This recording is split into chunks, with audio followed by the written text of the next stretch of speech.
اب ایسا لگ رہا ہے کہ اسرائیل اب ایران کے اوپر مڈل ایسٹ کے اندر حملے نہیں کر سکتا۔ یہ میں نہیں بلکہ اسرائیل یہ خود بھی اعتراف کر رہا ہے کہ جب سے ایران اور روس کے درمیان فوجی معاہدے ہوئے ہیں تب سے ایران والے اور زیادہ طاقتور ہو رہے ہیں، کیونکہ روس ایران کو اپنے خطرناک ہتھیار مہیا کر رہا ہے۔ یہی وجہ ہے کہ اسرائیل ایران کے اوپر حملہ نہیں کر پا رہا۔ آپ اپنے سکرین پر ایک رپورٹ دیکھیے جو العربیہ نیوز نے جاری کی ہے، جس کے اندر لکھا ہوا ہے پیوتن کی مداخلت کے بعد اسرائیل کی ایران پر حملے کی کھڑکی مزید تنگ ہو گئی ہے۔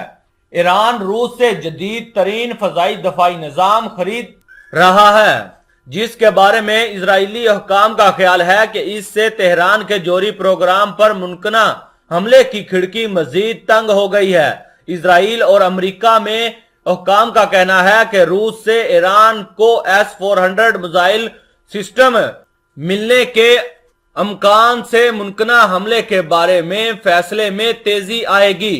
روس نے عوامی طور پر یہ نہیں بتایا کہ آیا وہ ایران کو جدید دفاعی نظام مہیا کر رہا ہے کہ یا نہیں، بلکہ ماسکو کے یوکرین پر حملے کے بعد سے روس اور ایران قریب آ چکے ہیں اور ان میں دفاعی تعاون میں اضافہ ہو رہا ہے۔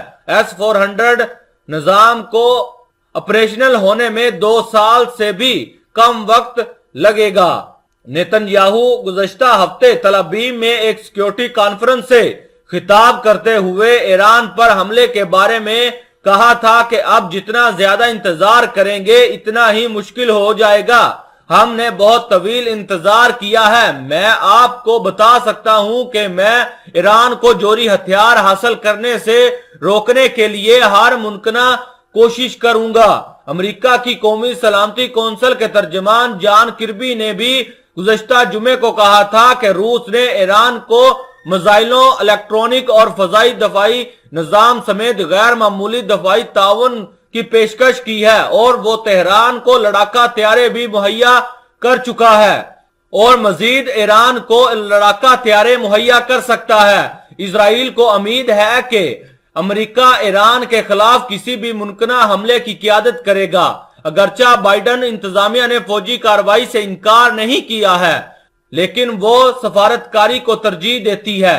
ایران نے حالیہ برسوں میں اسرائیل پر اپنے جوہری سائنسدانوں کو قتل کرنے کے علاوہ ہیکنگ اور جوہری تنصیبات میں دیگر تہذیب کاری کا بھی الزام عائد کیا ہے۔ اسرائیل سرکاری طور پر ان الزامات کی تصدیق نہیں کرتا ہے، لیکن امریکہ اور اسرائیل دونوں میں حکام کی طرف سے انہیں بڑے پیمانے پر تسلیم کیا جاتا ہے۔ ایران کا کہنا ہے کہ اس کا دہائیوں پر محیط جوہری پروگرام پرامن مقصد کے لیے ہے، لیکن مغربی طاقتوں کا کہنا ہے کہ وہ جوہری بم بنانے کی صلاحیت حاصل کرنا چاہتا ہے۔ اسرائیل یہ کہہ چکا ہے کہ ہم ایران والوں کو کسی بھی طرح نیوکلیر ہتھیار نہیں حاصل کرنے دیں گے۔ اگر انہوں نے نیوکلیر ہتھیار حاصل کر لیا تو یہ اسرائیل کے لیے تو خطرہ بنیں گے، ساتھ ہی ساتھ پوری دنیا کے لیے بھی ایرانی نیوکلیر ہتھیار خطرہ بنیں گے۔ کل امریکہ نے بھی اور اسرائیل نے بھی رپورٹ جاری کی ہے کہ ایران والے صرف اور صرف 12 دن کے اندر نیوکلیر ہتھیار کا ٹیسٹ یا دنیا کے سامنے نیوکلیر ہتھیار اپنے رکھ سکتے ہیں۔